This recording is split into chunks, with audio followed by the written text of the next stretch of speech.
주의 이름으로 여러분 환영하며 여러분 인사드립니다. 오늘 여러분과 함께 위의 것인가 땅의 것인가 라는 제목으로 은혜를 함께 나누고자 합니다. 얼마 전에 우리 성도님 한 분이 저에게 카톡을 보내주셨는데, 그분만이 아니라 몇 분이 저에게 보내주셨어요. 그 내용은 요즘 경찰 발표에 의하면 신종 범죄 유형이 있는데, 천천히 드라이브하는 차량에 계란을 창문 앞에 던져서 반사적으로 차를 세우거나 혹은 와이퍼를 사용을 하게 하는데, 자기도 모르는 사이에 와이퍼를 물을 뿌려서 사용하게 되면 그게 다 이렇게 번져가지고 운전을 할 수 없으니까 내려서 그걸 지우려고 문을 열다 보면 원치 않게 금전을 빼앗기거나 또 폭력으로 이어지는 그런 일을 당하게 된다고 합니다. 그래서 그럴 경우에는 와이퍼를 사용하지 말고 이렇게 보이는 곳으로 운전을 해서 가까운 주유소 또 사람이 있는 곳에 가서 도움을 받고 깨끗하게 제거한 다음에 운전을 하라고 하는 그런 내용이었습니다. 이걸 보면서 참 사람들, 악한 사람은 참 기발한 악한 사람들을 많이 한다. 이런 악한 생각을 많이 하면서 어떻게 하면 사람들을 빼앗을 수 있을까라는 그런 생각을 하게 되었습니다. 성경에 이런 비슷한 악한 생각, 글쎄요, 악한 생각일지 모르겠지만 악하니까 악하다 그러겠죠? 악한 생각을 해서 혼이 난 사람의 이야기가 나옵니다. 오늘 여러분이 보신 성경 마태복음 16장의 이야기입니다. 그 이야기인즉 이렇습니다. 지금 사도 베드로는 예수님의 칭찬을 받아서 지금 마음이 이렇게 들떠 있을 때였습니다. 여러분이 읽지 않은 그 앞장에 보면 무슨 내용이 나오냐면, 사람들이 나를 누구라 하느냐라는 예수님의 질문에 사람들이, 제자들이 이렇게 대답합니다. 주여, 많은 사람들이 선지자 중에 한 사람, 예레미야나 엘리야 혹은 세례 요한이라고 부릅니다. 그때 베드로가 예수님의 마음에 꼭 맞는 대답을 해요. 주는 그리스도시요 살아계신 하나님의 아들이십니다. 그때 예수님께서 칭찬하죠. 너에게 이것을 알게 하신 이는 하늘에 계신 아버지시다. 내가 네 반석 위에, 이름 위에 교회를 세우리라 하는 대단한 칭찬을 하셨어요. 성경에 보니까 이때로부터 그랬거든요. 이때가 바로 예수님이 그리스도임을 나타내신 때부터 많은 사람에게 오늘 그 죽으시고 3일 만에 부활하실 것을 이제 선언하시게 되는 것입니다. 이때로부터 예수님께서는 고난 받으시고 십자가에 달려 돌아가실 것을 이야기하시기 시작했어요. 예수님도 여느 때처럼 고난을 받고 죽임을 당하고 제3일에 살아나야 할 것을 제자들에게 그때서야 이제 나타나시니까 베드로가 예수님 붙들고 항변했다 그랬어요. 예수님 붙들었어요. 예수님 그거 아니잖아요. 주여 그리 마옵소서. 이 일이 결코 죽게 미치지 아니하리이다 라고 하면서 얘기를 하고 있어요. 그도 그럴 것이 지금 예수님께 칭찬받고 어떻게 하면 예수님에게 더 사랑할 수 있을까, 사랑받을 수 있을까 하는 마음으로 가득 찼던 수제자 베드로는 예수님이 고난받는다고, 그리고 죽는다고가 아니라 죽임을 당하고 누군가의 피살된다는 뜻이고요, 3일에 살아나야 할 것을 이야기했는데, 사실 앞부분이 너무 크게 들리면 뒤에 살아난다는 얘기는 안 들릴 수밖에 없어요. 뭐라고요? 죽는다고요? 피살된다고요? 베드로가 제자잖아요. 사랑했잖아요. 그래서 예수님 무슨 말씀을 그리 하십니까? 내가 있는 한 절대로 그런 일을 당하지 않을 것입니다. 그런 일 추호도 없습니다. 이렇게 얘기했어요. 바른 생각 아니겠어요? 근데 예수님께서 오늘 베드로의 이 말에 우리가 좀 이해할 수 없는 그런 이야기를 하십니다. 그것은 내가 나를 넘어지게 하는도다. 사탄아 물러가라. 내가 하나님의 일을 생각하지 아니하고 도리어 사람의 일을 생각하는도다. 그러면서 제자들을 불러 모으시고 이 말씀을 하시는 거예요.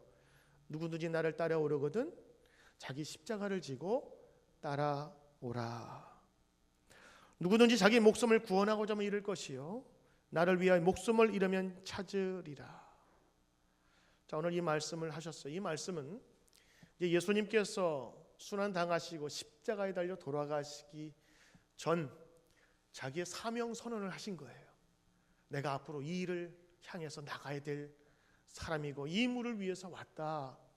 그런데 그 첫 임무의 선포부터 베드로가 사랑하는 마음으로 그렇게 할 수 없습니다 라고 하자 예수님께서 화를 내셨죠. 너 어찌 사람의 일을 생각하니 하느님의 일을 생각하라. 제가 오늘 여러분 이 제목을 잡은 것은 우리 지난 부흥회 때 제목하고 똑같은 것입니다. 위의 것을 생각하고 땅의 것을 생각하지 말라. 오늘 다른 버전의 이야기가 바로 이야기예요. 하느님의 일이냐 사람의 일이냐. 지난번 부흥회 때 어느 한 성도님의 손을 들었습니다. 말씀을 듣고 나서 그러면 위의 것이 무엇입니까? 라고 물어보셨어요. 저도 위의 것이 그냥 어렴풋이 하나님의 일이라고만 생각했었는데 또 다른 의미가 있을까 하면서 저도 고민을 하면서 생각해 보게 되었던 그런 물음이었습니다. 그러면서 나는 과연 위의 것을 쫓고 있는가? 그때 우리 들었던 인물이 누구죠?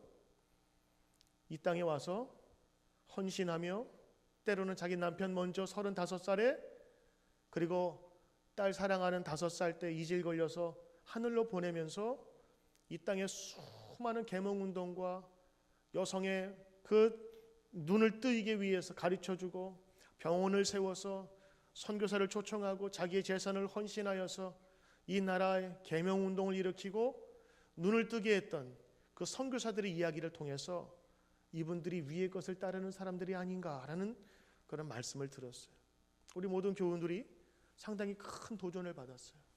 왜냐하면 우리가 몰랐던 이야기였고 거기에 설교에 핀이 있었죠. 쫙 조명하는 게. 저는 옛날에 그런 얘기를 보면 선교사들이 이렇게 수고했구나만 생각했었는데 그 목사님의 핀은 어디에 맞춰졌냐면 그분들이 대한민국을 세웠고 그분들의 노력으로 대한민국이 그 다른 어떤 나라보다 더 일찍이 근대화와 개화와 그리고 신문명을 받아들일 수 있는 지금 우리의 초석이 되었다고 하는 그 포커스였어요. 참 독특한 시선임에도 불구하고 긍정이 가고 이해가 되는 부분이었어요. 그래서 오늘 제가 그 말씀을 듣고 나서 위의 것인가 땅의 것인가 한번 여러분과 한번 생각해 보려고 오늘 이 주제를 잡고 말씀을 같이 나누는 것입니다.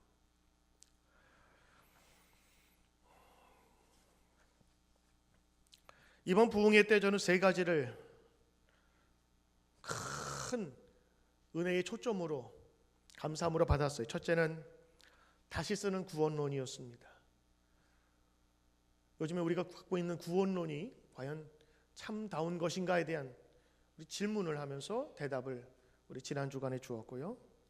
두 번째, 위의 것을 찾으면서 살았던 사람들의 이야기 그리고 그분들을 통해서 우리 한국이 얼마나 큰 은혜를 입었는가를 우리가 알게 되었고 세 번째는 그 선교사들의 수고와 헌신을 보면서 초대 한국교회의 선교 역사가 대한민국의 근대 개화 역사와 닮았다는 거예요. 그 당시에 여성들은 병이 나면 죽을 수밖에 없었던 그냥 불가촉 사람이었어요. 한의사들 가면은 아시죠? 왕비 진찰할 때 손을 직접 만질 수가 없어서 어떻게 했죠?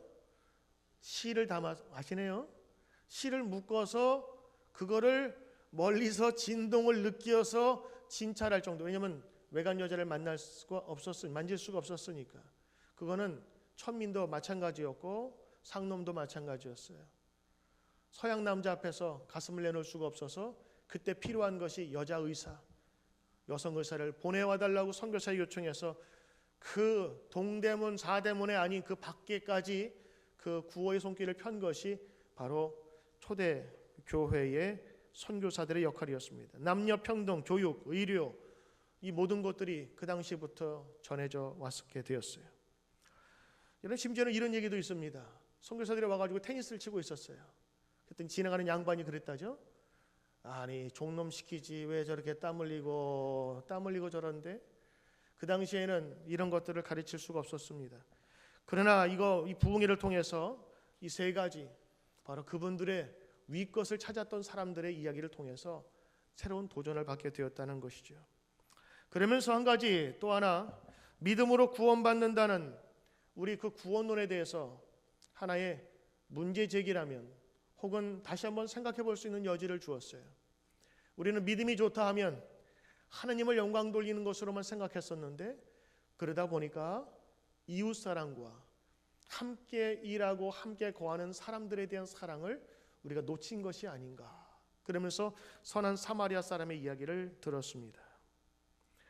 우리는 압니다. 믿음으로 구원받습니다. 맞습니까? 맞습니까? 아멘. 믿음으로 구원받습니다. 그런데 야고보서에 보니까 이 믿음을 두 가지로 나눠요. 살아있는 믿음, 또 하나는 죽은 믿음. 구원은 받아요. 그런데 이 믿음이 하나님께 칭찬받는 믿음이 있다면, 또 하나는 죽어서 아무 역할을 하지 못하는 믿음이 있다는 겁니다. 죽은 건 뭐예요? 영향력이 없는 겁니다. 있으나 없는 존재입니다. 죽은 믿음은 존재감이 없어요. 아무런 힘을 펼칠 수가 없는 것입니다. 믿음은 살아 움직여 역사하며 큰 능력이 나타나는 것이어야 하는데, 죽은 믿음은 아무런 영향력을 끼칠 수 없는 것이죠. 어떤 분이 이렇게 비유를 했어요. 군대에 입대했습니다. 머리를 깎고 군복을 입혔어요. 자, 그러면 군인인가요? 군인인가요? 어떤 분은 이렇게 하고 어떤 분은 아멘 하셨어요. 군인입니다. 나라에 의해서 혹은 자원에 의해서 군대 갔잖아요. 군인이죠. 근데 그 군인이 훈련 안 하고 총도 제대로 못 쏘고 맨날 누워서 TV만 보고 자기 할 일 안 한다. 그러면 그 군인을 우리는 참다운 군인이라 부를 수 없을 것입니다. 그래서 이 비유를 들면서 참다운 군인 정신, 적이 나타나면 나라와 이 국민을 위해서 자기 몸 버려 충성을 다하며 산화를 각오하면서 싸울 수 있는 군인, 그것을 위해서 훈련받으면서 때로는 하늘에서 낙하산 타고 떨어지는 위험을 감수하면서 바다에 들어가서 추위에 떨면서 그 모든 것들 견뎌내면서 자기의 직무를 다하는 사람을 우리는 참 군인이라 부르는 거죠. 군인의 역할을 다하지 못하고 군복만 입고 머리만 깎아도 군인이라 부를 수 있어요. 무슨 말씀인지 아시겠죠? 우리 모두 그리스도의 옷을 입고 구원의 옷을 입었어요. 그래서 주님께서는 제자들을 불러 모으시면서 3년 동안 가르치셨어요. 왜? 이들을 참다운 제자로 만들기 원하여서. 참 안 바뀌는 게 인간 같지요? 3년 동안 그렇게 같이 다녀도 변하지 않았어요. 왜냐하면 베드로는요, 또 자기 동료들은 이렇게 생각했어요. 예수님께서 왕이 되시면 분명히 변화가 있을 것이야. 그때에 내가 한 자리 차지해야지라고 하는 마음이 있었어요. 그래서 세베대의 아들, 그 세베대의 어머니가 예수님께 찾아가서 말씀하잖아요. 주님, 그 나라가 임하시면 내 두 아들, 하나 옆에 하나 오른쪽에 왼쪽에 두게 하소서. 이게 지금 그 당시에 사람들이 생각했던 예수님의 나라에 대한 생각이었을 것입니다. 저는 베드로도 다르지 않다고 봐요. 예수님께서 순환받는다고 하시니까 뭐라고요? 죽임을 당한다고 하니까 안 돼요. 그러지 마옵소서. 내가 막을 겁니다. 그런 일은 없을 것입니다. 그때 예수님께서 꾸짖은 정도가 아니라 이 마귀야 물러가라 하면서 하나님의 일을 생각하지 않냐고 인간의 일만을 생각한다라고 꾸짖으셨어요. 오늘 이것을 저는 우리의 구원론과 한번 연관해서 생각해 보고자 하는 것입니다. 예수님은 십자가와 순환받는 것도 하나님의 일이라 여기셨어요. 왜냐하면 그 일을 통해서만 하나님의 구원의 역사가 나타났기 때문이죠. 어떤 사람들은요, 순환과 십자가와 부활까지 베드로가 부인했다고 하는데, 제가 볼 때는 부활의 얘기가 나오기도 전에 이미 베드로는요, 순환과 십자가에 거의 꽂혀가지고 뒤에 말씀을 듣지 못했을 것이라 저는 생각을 합니다. 베드로의 고백은 그거예요. 고난받지 마소서. 고난받는 것은 예수님답지 못합니다. 자, 이런 신학과 이러한 믿음이 우리 기복신앙이라고 부르는 그런 신앙의 영향을 받았어요. 그래서 우리 예수 믿으면 복 받는다, 예수 믿으면 잘 된다, 예수 믿으면 행복하다. 맞습니까? 아멘? 아멘. 전 믿어요. 예수 믿으면 주님께서 주시는 은혜가 있어요. 자녀들 그 믿음 안에 살면 잘 될 수밖에 없어요. 그런데 문제는 뭐냐면 우리의 믿음이 거기에 꽂혔어요. 더 이상 진전이 없어요. 발전이 없는 믿음으로 머리는 큰데 몸은 자라지 않는 아이처럼 그렇게 불균형하게 자라는 것을 이번 부흥회 때 찝어주신 거예요. 위의 것이냐 땅의 것이냐. 그래서 어떤 목사님은 똑같은 그리스도인이지만 다르다라고 얘기를 하면서 책을 써냈어요. 김남준 목사님의 책 보면 영적 그리스도인, 육적 그리스도인 이렇게 구분을 하시더라고요. 다 그리스도인이에요. 예수 믿어 하나님의 사람이 되었어요. 하나님의 자녀로 선택받았어요. 우리는 아버지라 부를 수 있고 구원받은 자녀로 살고 있어요. 그런데 영적인 그리스도인인가 하면 육적인 그리스도인이 있대요. 그리스도의 몸을 옷을 입었지만 그가 사는 방향은 여전히 육적이고 어떤 사람은 영적으로 향해 가고 있다고 하는 거예요. 왜 교회에서 그렇게 분란이 많을까요? 왜 교회에서 그렇게 싸울까요? 예수 믿고 구원받은 사람들이, 천국의 백성으로 사는 사람들이 왜 그럴까요? 우리는 죽으면 천국 가는 사람인 건 알지요. 그러나 우리에게 더 큰 축복은요, 미래에 있을 하나님의 천국의 나라를 지금 끌어다가 지금 사는 사람이 우리 그리스도인이에요. 믿습니까? 그래서 우리 지금 하나님의 말씀으로 사는 이곳을 천국으로 만들며 하나님의 성령에 거하는 삶이 우리 그리스도인이거든요. 죽어서만 천국 가는 것이 아니에요. 천국의 삶을 지금 누리는 것이 진정한 그리스도인 삶인데 왜 이렇게 싸울까요? 왜 분쟁이 많을까요? 다시 한번 오늘 선한 사마리아 사람의 이야기와 오늘 이 베드로의 이야기를 통해서 우리 믿음을 다시 한번 되돌아봐야 할 것입니다. 예수님 먼저 말씀하셨죠. 먼저 그 나라와 그의 의를 구하라. 그리하면 이 모든 것을 너희에게 더하시리라. 마태복음 6장 33절.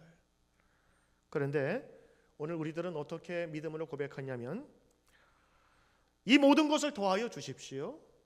그리하면 제가 그 나라와 그 일을 위해서 살겠습니다. 조건이 달라졌어요. 예수님은 먼저 그 나라와 그 일을, 위의 것을, 하나님의 일을 찾으라 말씀하시면 그 모든 것을 더하여 주신다고 하셨는데 우리의 포커스는 모든 것 채워주십시오. 그러면 내가 하나님 나라 보겠습니다 라고 하는 순서를 뒤바꿔 놓았죠. 한때는 번영신학이 있었습니다. 예수 믿으면 부흥하고 부자가 되고, 그래서 조엘 오스틴은 그 목사님 책에 보면 그런 얘기들이 많이 있어요. 예수 믿어서 돈을 갑자기 많이 벌게 된 이야기들. 그래서 예수 믿으면 마치 복권에 당첨되기 쉬운 그런 것으로 접근을 한단 말이죠. 근데 저는 그거 나무라거나 정죄할 마음이 없습니다. 왜냐하면 정말 경제적으로 어려운 사람에게는 그 가난에 벗어나는 것이 참된 은혜요 축복이거든요. 제가 지난주에 우리 성도님과 성경 공부를 하면서 여러 이야기를 들었는데 그분의 얘기가 정말 가난하고 힘들어서 이제 이민을 가셨던 분의 얘기예요.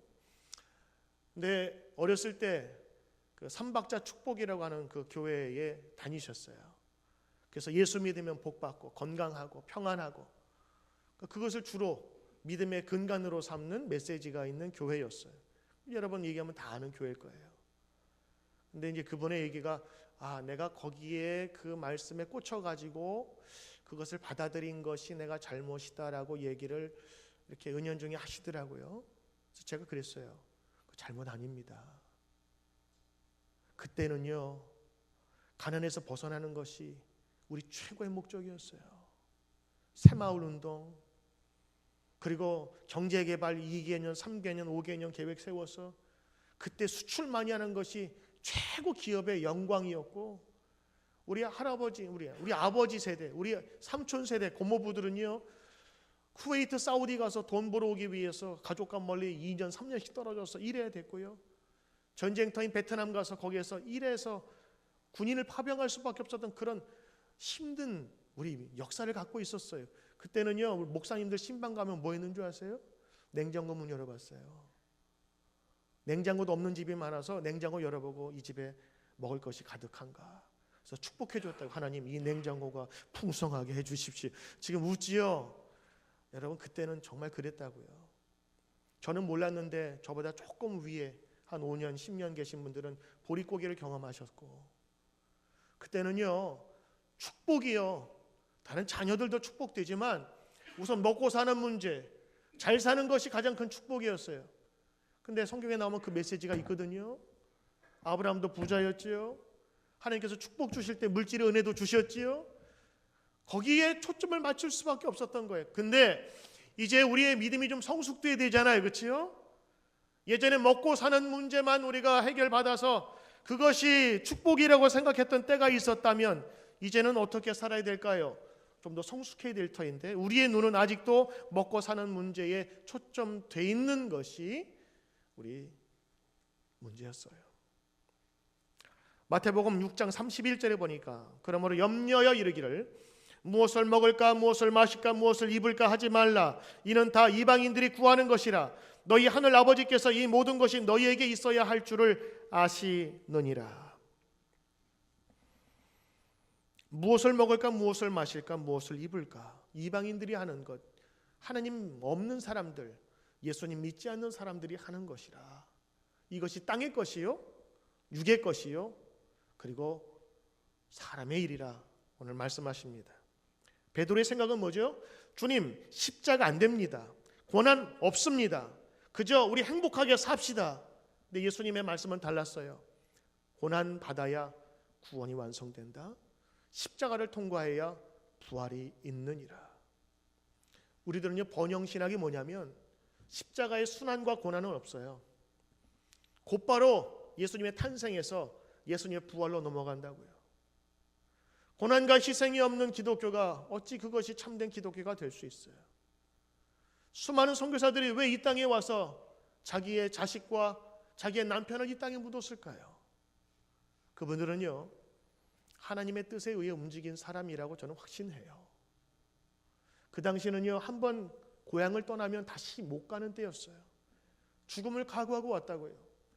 그분들은 나름대로 그곳에서 의사나 다른 어떤 직업을 가지고 윤택하게 살 수 있는 좋은 환경이 있었는데 그 당시에 코리아는 알려지지 않은 쇄국 정책으로 사람 잡아먹는다는 뭐 그런 소문이 들 만한 그런 나라였어요. 아무도 그 나라에 대해서 알지도 못했다고요. 그런데 하나님께서 이 나라 사랑하셔서 근 50년 60년간의 3,000명의 선교사를 보내주셔서 그 수많은 사람들이 하늘의 뜻을 가지고 이 땅에 와 우리는 지금 그 혜택을 받고 있는 것입니다. 성경은 위의 것, 하나님의 일, 영적인 일을 다른 말로 표현하고 있는 거예요. 로마서 8장 5절에 보면 육신을 따르는 자는 육신의 일을, 영을 따르는 자는 영의 일을 생각하나니. 맞아요. 악한 사람은 악한 꾀만 생각하지만 육의 사람은 육의 일만 생각합니다. 그러나 성경에서 뭐라고 말씀하세요? 이제 우리는 영의 일을 쫓는 사람이 되어야 된다 말씀하고 계십니다.